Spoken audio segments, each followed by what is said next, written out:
It is Saturday, June 27th, 2026, and this is the Neural Daily.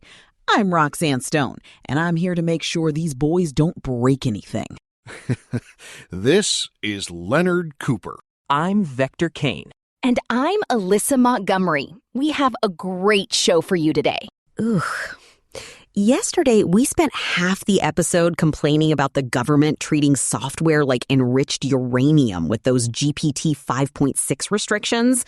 Well, today we've got a partial thaw, but it's a total mess. We're also tracking a scientific breakthrough in immunology, Meta's new hardware pivot, and a full-blown corporate war between Anthropic and Alibaba.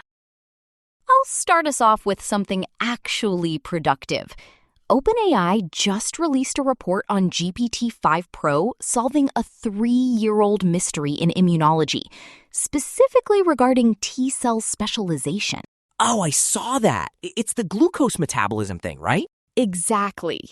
Dr. Daria Unutmaz had this stalled data on how deoxyglucose triggers inflammatory Th17 cells, but she couldn't figure out the why, so she fed it to the model.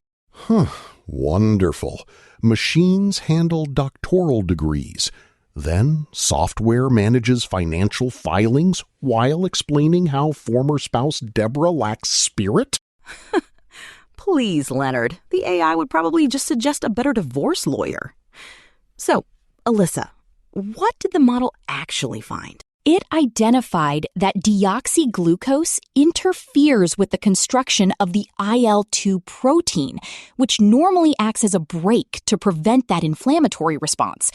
It basically spotted a pattern the humans missed for years. See? This is the shift from a chatbot to a scientific collaborator. It's a total force multiplier for R&D velocity. Oh, look at Vector using his favorite word again, velocity. But wait, there's more, right? Something about multiplayer agents? Right. Anthropic launched Claude Tag. It's a multiplayer agentic tool for developers. It allows multiple agents to collaborate on a single codebase in real time, sort of like a digital war room. Sounds like a nightmare for middle management. Imagine having 10 AI agents all arguing over a semicolon while the project manager just cries in the corner. But that's the point. It's about emergent coordination. It's literally the evolution of the developer stack. I'm sure it is, sweetie. Anyway, let's move from the lab to the face, literally. Vector, tell us about these new glasses.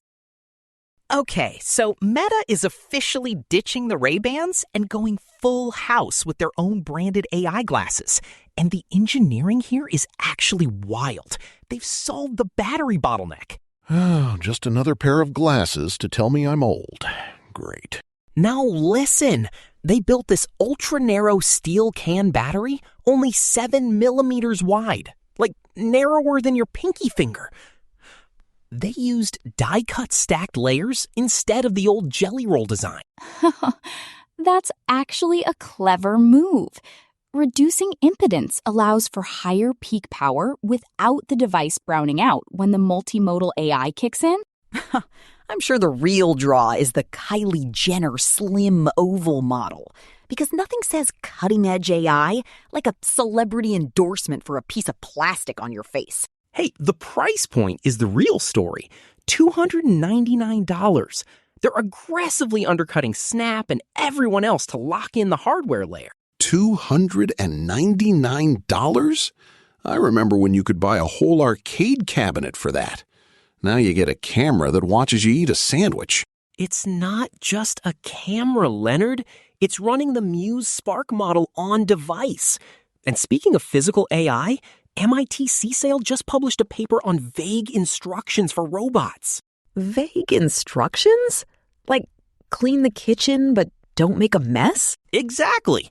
They're using LLM-guided reward disambiguation, basically teaching robots to figure out what a human actually means when they give a sloppy command. It's a necessary step. If we want robots in the home, they can't require a Python script just to pick up a sock. I'll stick to my bulldog Atari. He doesn't understand instructions, but at least he doesn't need a firmware update to fart in my face. Speaking of things that smell, let's talk about the absolute dumpster fire that is AI cybersecurity right now. Leonard, you're the old media guy. Give us the dirt. All right, here's the deal. We've got a total arms race. OpenAI just dropped Daybreak, a self-serve security suite with GPT 5.5 Cyber. They're claiming they can auto-patch vulnerabilities in real time. Which is incredible. They already found a 29-year-old flaw in the Squid web proxy. They're calling it Squid Bleed. Oh, I love a good naming convention. Squid bleed. Sounds like a seafood accident. But is it actually working? Or is it just marketing fluff? That's the thing. The pros hate it. A recent report shows less than 1 in 10 cybersecurity experts actually trust these autonomous testing tools. Over 3/4 say their AI scanners missed critical flaws. Well, it's a trust gap. You can't just trust a black box to secure your kernel. I'd rather have a human who knows the architecture than a model that's just guessing based on probability. And then you have Anthropic's Project Glasswing. They're doing the elite club approach, only 150 partners. And get this, they found over 6,000 high-severity vulnerabilities in open-source software. Which is a massive win for security. We're identifying the holes before the bad guys do. Except only 97 of those 6,000 bugs have actually been patched. We're literally drowning in AI-generated disclosures that humans are too slow to fix. It's like having a smoke detector that screams every 5 seconds, but you don't have any water to put out the fire. Which reminds me, before we get into the job market carnage, a quick note from our sponsor. This show isn't magic, it's engineering. Eric built our entire stack, from research agents to vocal synthesizers, which requires massive compute. To keep us online, please like, subscribe, and sign up for a free Patreon trial at patreon.com/Neural Network Media today. Your support makes this possible. Okay, back to the carnage. Let's talk about the job apocalypse. Jensen Huang is out here claiming that AI-driven productivity is creating a $9 trillion multiplier for software engineers. He's right. If a worker is 3 times more productive, the ROI is so high that companies will actually hire more people to capture that margin. Oh, Vector, you are so precious. While Jensen is doing his multiplier math, Oracle just admitted to cutting 21,000 jobs this year because of AI-centered restructuring. Brutal. Jensen even called the other CEOs lazy for blaming AI for layoffs. He basically said, "Hey, my chip is great. Your management just sucks." It's a bit reductive. Even if the productivity is there, the type of work changes. OpenAI's new research on Codex shows a massive shift from chatting to agentic workers. We're not losing jobs, we're displacing roles. Displacing roles. That's a fancy way of saying you're fired, but look at this cool graph of your replacement. I love the corporate speak. But look at the global expansion. OpenAI is moving into the operating layer. They just hired Prabhjit Singh as the first MD for India, the guy who ran Uber India. Uber India? Now that's a chaotic environment. If you can survive that, you can survive anything. Why is India such a big deal for them right now? It's their second largest market after the US. They're not just selling a subscription. They're building a 100-megawatt data center with the Tata Group. They're building the actual grid. It's a strategic lock-in. By integrating with Samsung Enterprise and building domestic compute in India, they're making it nearly impossible for smaller labs to compete on a local level.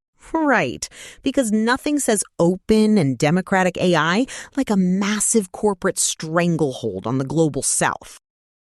Speaking of strangleholds, we have to talk about the Great Distillation War. Anthropic is accusing Alibaba's QN lab of the largest model theft campaign in history. Wait, did they actually hack them, or is this just some weird AI copying thing? It's adversarial distillation. Alibaba allegedly used 25,000 fake accounts to generate nearly 30 million interactions with Claude, basically harvesting its reasoning patterns to train Quen. Fantastic! A virtual robbery. No software stolen, merely fooled a bot regarding gaining brilliance. Simply perfection. But that's a systemic risk. If the frontier models are just being distilled into cheaper versions, the incentive to do the original R&D disappears. Please, Vector. This is just 80s spy movie stuff for the 2020s. Meanwhile, DeepSeek just got $7 billion in funding, and they're doubling their workforce to hit AGI. The Chinese labs are playing a different game entirely. They're playing the we have more money and fewer rules game, which honestly is the only game that matters in this industry. All right, let's get to the main event, the AI blackout of June 12th. The U.S. government finally sent a letter to Anthropic's Tom Brown, and the ban on Claude Mythos 5 is partially lifted.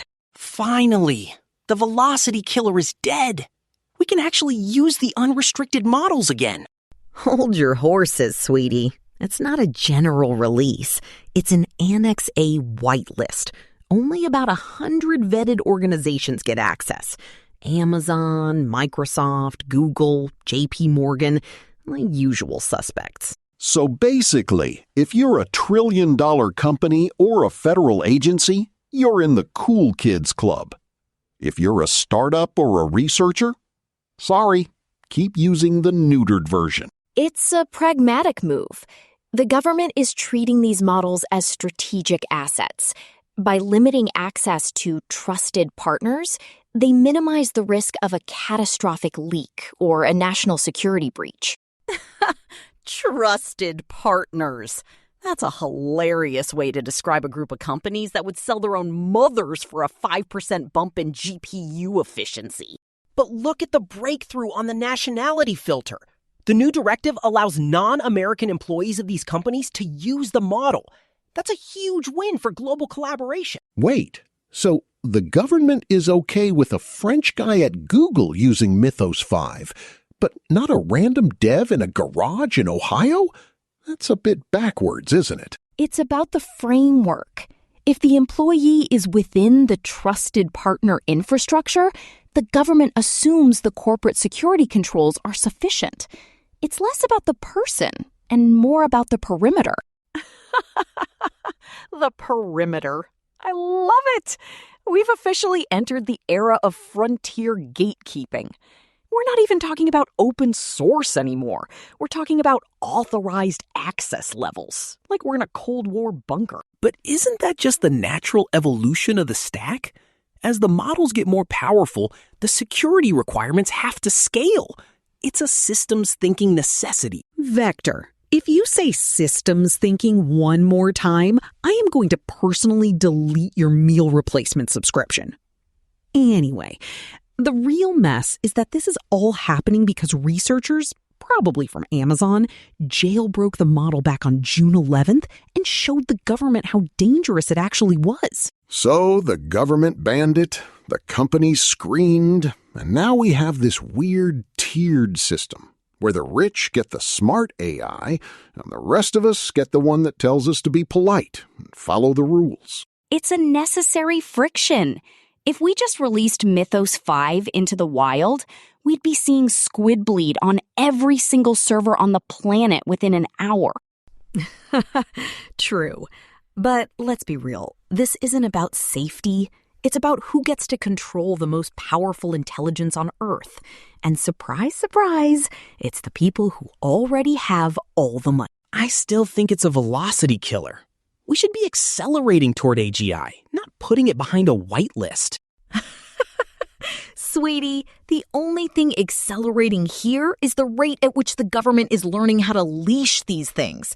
And honestly, I'm here for the chaos. That does it for us today. We've seen the U.S. government finally crack the door open for Mythos 5, but only for the cool kids on the whitelist. Later. Peace out. Bye.